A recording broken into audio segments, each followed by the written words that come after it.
ಎಲ್ಲರಿಗೂ ಜಶು ಅಕಾಡೆಮಿಗೆ ಸುಸ್ವಾಗತ. ಇವತ್ತಿನ ವಿಡಿಯೋ ಬಂದು ಕನ್ನಡ ವರ್ಣಮಾಲೆಗಳು. ಈ ವರ್ಣಮಾಲೆಗಳ ಬಗ್ಗೆ ವಿಡಿಯೋ ನಿಮ್ಮ TET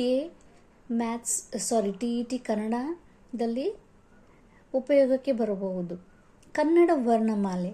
ಕನ್ನಡದಲ್ಲಿ ಒಟ್ಟು 49 ಅಕ್ಷರಗಳಿವೆ. ಅವುಗಳನ್ನು ವರ್ಣ ಅಂತ ಕರೀತಾರೆ. ವರ್ಣ ಎಂದರೆ ವರ್ಣ ಕ್ರಮಬದ್ಧ ಜೋಡಣೆಗೆ ವರ್ಣಮಾಲೆ ಎಂದು ಕರೆಯುವರು, ಅಥವಾ ಅಕ್ಷರಗಳನ್ನು ಜೋಡಿಸಿ ಬರೆಯೋಕೆ ಅಕ್ಷರಮಾಲೆ ಎಂದು ಕರೆಯುತ್ತಾರೆ. ಕನ್ನಡ ವರ್ಣಮಾಲೆಯಲ್ಲಿ ಇರುವ ಅಕ್ಷರಗಳು ಅದಿಂದ ಳವರೆಗೆ, ಕ್ಷಜ್ಞ ನಂತರ ಹೇಳುತ್ತೇನೆ.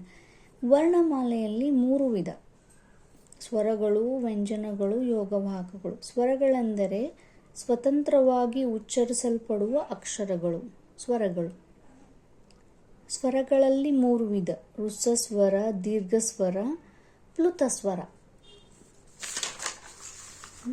ಹ್ರಸ್ವಸ್ವರಗಳೆಂದರೆ ಕಡಿಮೆ ಒಂದು ಮಾತ್ರ ಕಾಲದಲ್ಲಿ ಉಚ್ಚರಿಸಬರುವ ಅಕ್ಷರಗಳು ಹ್ರಸ್ವಸ್ವರಗಳು. ಅ, ಇ, ಉ, ರು, ಎ, ಉ. ದೀರ್ಘಸ್ವರಗಳು 2 ಮಾತ್ರ ಕಾಲದಲ್ಲಿ ಉಚ್ಚರಿಸಲ್ಪಡುವ ಅಕ್ಷರಗಳು: ಆ, ಇ, ಉ, ಎ, ಐ, ಓ, ಔ. ರು ಎಂಬ ಅಕ್ಷರದಿಂದ ಪದಗಳು ದೊರಕದೇ ಇರುವುದರಿಂದ ಈ ಅಕ್ಷರವನ್ನು ಕೈಬಿಡಲಾಗಿದೆ. ಐ ಮತ್ತು ಔ ಇವು ಸಂಧ್ಯಾಕ್ಷರಗಳು. ಐ ಮತ್ತು ಔ ಇವು ಸಂಧ್ಯಾಕ್ಷರಗಳು. ಪ್ಲುತಸ್ವರಗಳೆಂದರೇನು? 3 ಮಾತ್ರ ಕಾಲದಲ್ಲಿ ಉಚ್ಚರಿಸಲ್ಪಡುವ ಅಕ್ಷರಗಳು: ಅಣ್ಣ, ತಮ್ಮ, ಗೆಳೆಯ, ಗುರುಗಳೇ. ವ್ಯಂಜನಗಳು. ಸ್ವರಗಳ ಸಹಾಯದಿಂದ ಉಚ್ಚರಿಸಲ್ಪಡುವ ಅಕ್ಷರಗಳು ವ್ಯಂಜನಗಳು. ಸ್ವರಗಳ ಸಹಾಯದಿಂದ ಉಚ್ಚರಿಸಲ್ಪಡುವ ಅಕ್ಷರಗಳು ವ್ಯಂಜನಗಳು. ಕ ಪ್ಲಸ್ ಅ ಕ, ಕ ಪ್ಲಸ್ ಆ ಖ, ಕ ಪ್ಲಸ್ ಈ ಕಿ. ಇದೇ ಥರ ವ್ಯಂಜನಗಳಲ್ಲಿ 2 ವಿಧ: ವರ್ಗೀಯ ವ್ಯಂಜನ, ಅವರ್ಗೀಯ ವ್ಯಂಜನ. ವರ್ಗೀಯ ವ್ಯಂಜನ 25, ಅವರ್ಗೀಯ ವ್ಯಂಜನ 9. ವರ್ಗೀಯ ವ್ಯಂಜನಗಳು ಕ ಖ ಗ ಗನ್ನ, ಚ ಛ ಝ ಝನ್ನ, ಟ ಠ ಡ ಡನ್ನ, ಥ ಥ ದ ದನ್ನ, ಪ ಪ ಬ ಬಮ್ಮ.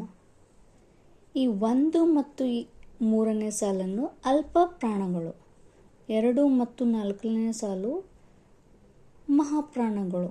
ಈ ಕೊನೆಯ ಸಾಲು ಅನುನಾಸಿಕ. ಈ ಮೇಲಿನ ಪಟ್ಟಿಯಲ್ಲಿ ಪ್ರತಿ ವರ್ಗದ ಮೊದಲ ಮತ್ತು 3ನೇ ಸಾಲು ಅಲ್ಪ ಪ್ರಾಣಾಕ್ಷರ, 2 ಮತ್ತು 4ನೇ ಸಾಲು ಮಹಾಪ್ರಾಣಾಕ್ಷರ. ವರ್ಗೀಯ ವ್ಯಂಜನಗಳಲ್ಲಿ 3 ವಿಧ: ಅಲ್ಪ ಪ್ರಾಣ 10, ಮಹಾಪ್ರಾಣ 10, ಅನುನಾಸಿಕ 5.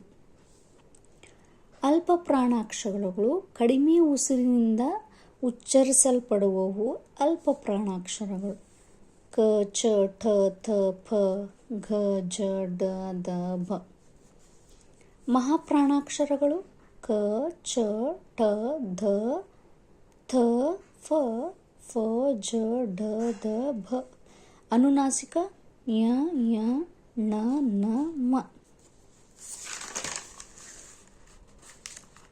ಅನುನಾಸಿಕಗಳು ಮೂಗಿನ ಸಹಾಯದಿಂದ ಉಚ್ಚರಿಸಲ್ಪಡುವ ಅಕ್ಷರಗಳು: ಯ, ಯ, ಣ, ನ, ಮ. ಅವರ್ಗೀಯ ವ್ಯಂಜನಗಳು ಯ ಇಂದ ಳ, ಯ ಇಂದ ಳ. ಯೋಗವಾಹಕಗಳೆಂದರೆ, ಯೋಗವಾಹ ಎಂದರೆ ಜೊತೆಗೂಡಿ ಹೋಗು ಎಂದರ್ಥ. ಜೊತೆಗೂಡಿ ಹೋಗು. ಇವ್ಯಾವುದೆಂದರೆ ಅಕ್ಷರ ಜೊತೆಗೆ ಕೂಡಿಕೊಂಡರೆ ಮಾತ್ರ ಉಚ್ಚರಿಸಲು ಸಾಧ್ಯ. ಯೋಗವಾಹಕಗಳಲ್ಲಿ 2 ವಿಧ: ಅನುಸ್ವಾರ, ವಿಸರ್ಗ. ಉದಾಹರಣೆಗೆ ಸಿಂಹ, ದುಃಖ.